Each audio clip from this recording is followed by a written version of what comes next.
Assalamualaikum warahmatullahi wabarakatuh. Di video kali ini kita akan membahas sistem gerak pada manusia. Tahukah kamu sistem gerak adalah sistem organ pada manusia yang berperan dalam penggerakan tubuh yang terdiri dari alat gerak pasif dan alat gerak aktif. Nah, alat gerak aktif manusia ialah otot-otot yang menempel pada tulang dan rangka manusia. Sedangkan alat gerak pasif pada manusia ialah sekumpulan tulang-tulang yang membentuk rangka. Nah, rangka merupakan kumpulan tulang tersusun dari 206 tulang yang berbeda sifat, bentuk, dan letaknya. Tulang penyusun pada rangka yaitu ada tulang tengkorak, tulang badan, dan tulang alat gerak. Komponen sistem gerak pada manusia terbagi menjadi 3 yaitu tulang sebagai alat gerak aktif, sendi penghubung antar tulang, dan otot yaitu alat gerak aktif. Nah teman-teman, pada kesempatan ini kita akan membahas satu persatu mengenai komponen sistem gerak. Nah, yang pertama yaitu ada tulang. Nah, tulang ini terbagi menjadi 2, yaitu tulang rawan dan tulang keras. Tulang rawan merupakan jenis tulang yang lentur karena terdapat ruang antar sel tulang rawan dan tersusun oleh sel-sel tulang rawan. Sedangkan pada tulang keras memiliki tekstur yang lebih padat dan keras daripada tulang rawan.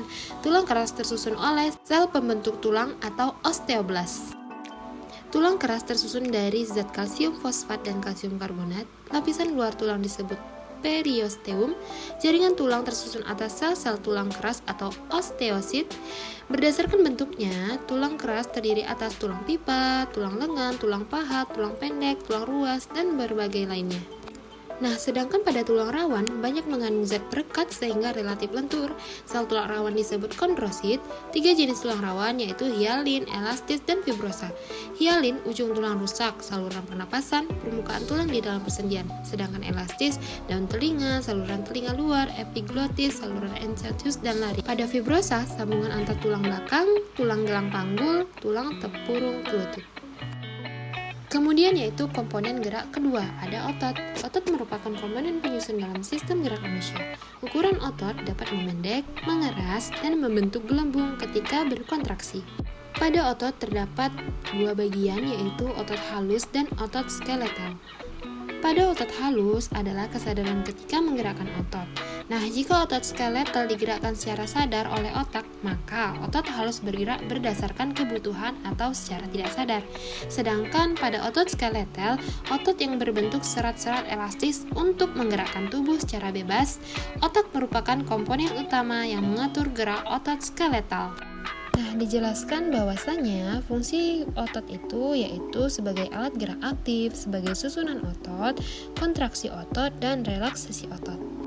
Nah, pada cara kerja otot, yang pertama yaitu otot mengalami kontraksi atau saat otot menegang atau memendek. Kemudian relaksasi. Otot akan mengalami relaksasi saat otot mengendur atau memanjang. Kemudian ada kontraksi. Saat otot berkontraksi, tulang akan bergerak. Kemudian yang terakhir ada itu relaksasi. Nah, ini saat otot berelaksasi, tulang akan lurus kembali. Nah, kemudian kita masuk kepada komponen gerak ketiga atau yang terakhir yaitu ada sendi. Nah, sendi merupakan bagian dari kerangka manusia yang berfungsi menghubungkan antar tulang, sehingga sendi dapat ditemukan pada pertemuan tulang seperti tulang siku. Nah, pada sendi ini, sendi terbagi menjadi 3 yaitu sendi sinovial, sendi cartilaginous, dan sendi fibrosa. Nah, sendi sinovial ini adalah sendi yang dapat bergerak bebas ke segala arah. Sendi fibrosa adalah jenis sendi yang tidak dapat bergerak atau sendi mati, sedangkan pada cartilaginous adalah jenis sendi yang dapat bergerak sebagian. Nah, ciri-ciri persendian itu hubungan antara satu tulang dengan tulang lainnya disebut persendian atau artikulasi. Kemudian ada 3 jenis persendian, ada sendi mati atau disebut sinertorosis, sinfibrosis.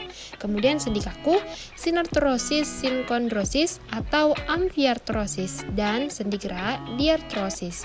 Nah, sendi mati, sendi yang tidak dapat digerakkan, misalnya seperti hubungan antar tulang tengkorak.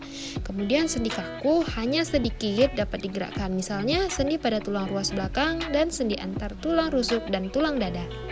Nah, terima kasih kepada semuanya yang telah menonton video pembelajaran saya pada video kali ini. Nah, semoga video saya ini dapat menambah wawasan teman-teman semuanya ya. Oke, cukup sekian video dari saya. Kurang dan lebih saya mohon maaf. Saya pamit undur diri. Wassalamualaikum warahmatullahi wabarakatuh.